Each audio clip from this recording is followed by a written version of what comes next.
C'est une salle comble qui a répondu à l'invitation du ministre des Mines, du Pétrole et de l'Énergie en marge du CERAWeek, le Forum de l'énergie mondiale à Houston.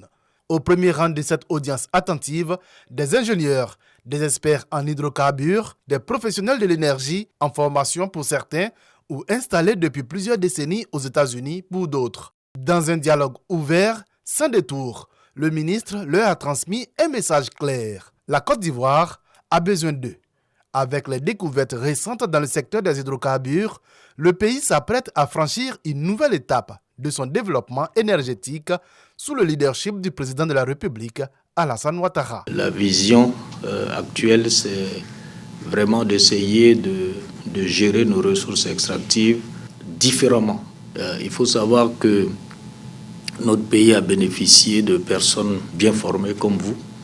Et c'est pour cela que nous devons mettre à contribution toutes les ressources humaines, y compris celles qui sont en dehors du pays.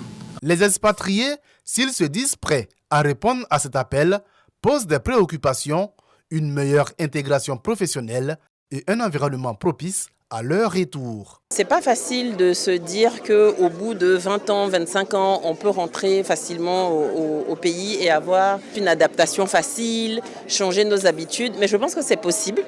Il faut que les conditions soient réunies, il faut que les objectifs soient définis. Le message du ministre semble avoir trouvé un écho favorable et les perspectives d'une implication plus forte de cette diaspora hautement qualifiée dans le secteur énergétique ivoirien sont désormais ouvertes. Je pense qu'il y a aussi eu un appel patriotique auquel, bien sûr, nous sommes très sensibles.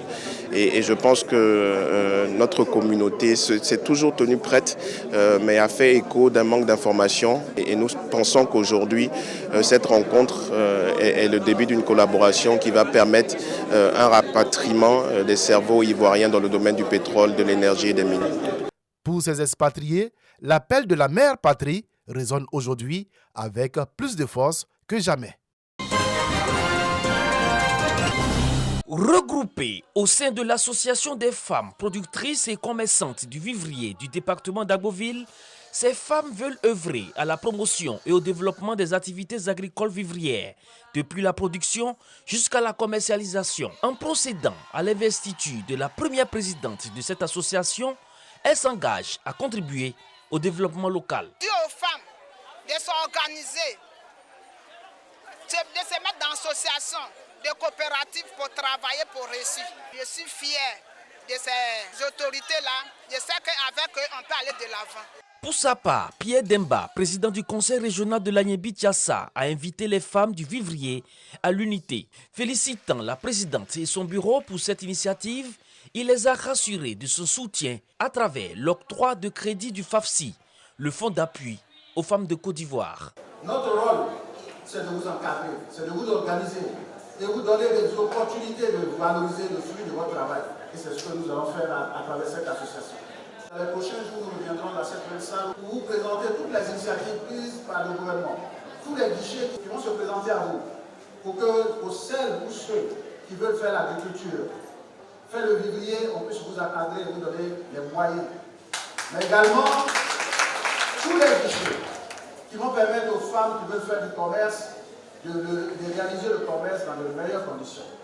Ces productrices et commerçantes ambitionnent de structurer la filière afin d'en accroître la rentabilité. Pour ce faire, le président du conseil régional a annoncé la création de marchés de groupage à Séchi et à Agboville afin de leur permettre de vendre leurs récoltes sur place.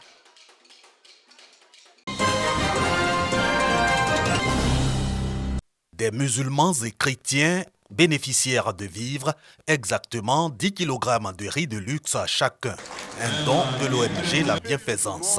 Aux chrétiens, c'est un appui aux efforts de Carême quand il vise à aider les musulmans en fin de jeûne à célébrer en toute sécurité le Ramadan. Notre prophète Mohammed sallallahu alayhi wa sallam nous a dit, si vous posez un acte le jour de destin, vous avez au moins 1000 fois de l'acte que vous avez posé. Donc c'est pour ça, nos partenaires avec nous, on a décidé de donner aux démunis pour qu'ils puissent passer aussi la fête correctement. On essaie d'aller quartier par quartier, même les villages même, il y a tout le monde ici, hein, c'est-à-dire même les villages environnants, ils sont là. Donc on a fait vraiment le choix. Ceux qui sont là, c'est vraiment des démunis. On est si contents parce que le riz, ça présente tout. Donc on est très très contents. C'est ce que Dieu demande. Le jour de la fête, mais il y a d'autres qui n'ont pas. Donc ça va nous aider beaucoup.